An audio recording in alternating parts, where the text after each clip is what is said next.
The Speaker of the National Assembly, Justin Muturi, has received a petition seeking to limit the terms of Deputy President, Speaker of the National Assembly, Speaker of the Senate, Members of Parliament, Deputy Governors, and Members of County Assembly. One John Gashuki claims the term limits of the said office holders ought to be limited, just as the terms of the President and Governors as per Articles 102, 142, and 180 of the Constitution. And as Dickens Levander reports, MPs dismissed the petition, saying it must go through a referendum. The National Assembly Departmental Committee on Justice and Legal Affairs has been tasked to look into a petition that proposes term limits of members of parliament, members of county assembly, the deputy president, the speaker of the National Assembly, the speaker of the Senate, and deputy governors be capped to a maximum of 2 terms. This is after a Kenyan citizen by the name John Gashuki petitioned Parliament to limit their terms of office, as is the case of the President and Governors, as listed in Articles 102, 142, and 180 of the 2010 Constitution. Received a petition signed by Mr. John Gashuki of ID number 24631-866. The petitioner claims that whereas Articles 142 and 180 of the Constitution fixes the term of office for the President and county governors respectively to 2 terms, the provisions do not apply to the following other elective offices. 1. The Deputy President. 2. The Speaker of the National Assembly. 3. The Speaker of the Senate. 4. Members of Parliament. 5. Deputy Governors. 6. Members of county assemblies. The petitioner is concerned that the above exemptions are discriminatory.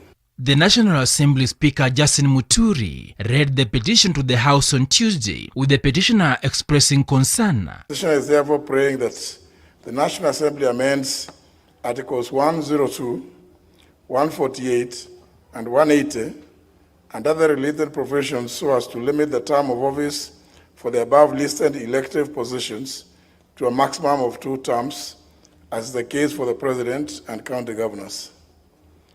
Having determined that the matters raised by the petitioner are well within the authority of the House, I order that, pursuant to provision of Standing Order 227-1, the petition be committed to the Departmental Committee on Justice and Legal Affairs, and the committee to consider the petition and report its findings to the House and the petitioner in accordance with Standing Order 227.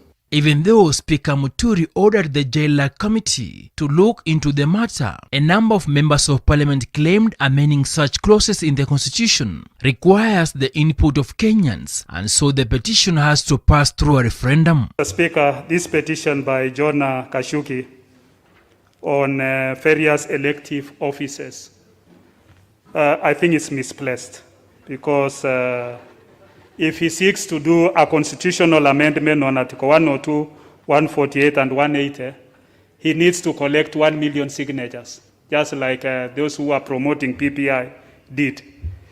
Bringing a petition here, you know, for these elective positions, there are people, these are careers, and it is determined by the people. While the petitioner has a right to petition this House, we also have a civic duty to be able to advise the petitioner, Honorable Speaker, that this country, we are already struggling with those officers whose term is capped to 2 terms, Honorable Speaker.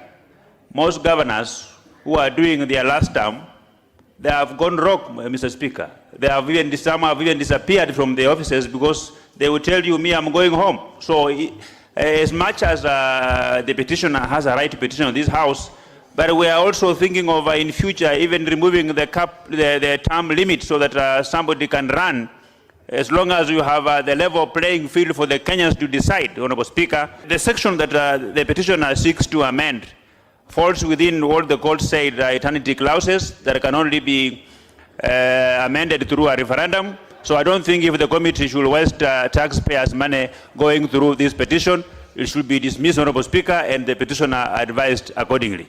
I think this House must also now develop ways of dealing with petitions that are unmeritorious. This is one of those which, although you have now committed it to the committee, Mr. Speaker, it would be one for summary dismissal. First of all, Mr. Speaker, it has a factual error insofar as it says that the office of the Deputy President does not have a term limit. That is not true, because under the Constitution, there's a term limit. You can only be a Deputy President for a maximum of 2 terms. Secondly, there are very good historical, legal, and factual reasons why only the office of the President and the Governor were limited, and not these other elective offices. The Jailer Committee is expected to hold sittings and look into the petition before advising the House and the petitioner on the next step. Dickens Luvanda, Hope TV News Watch.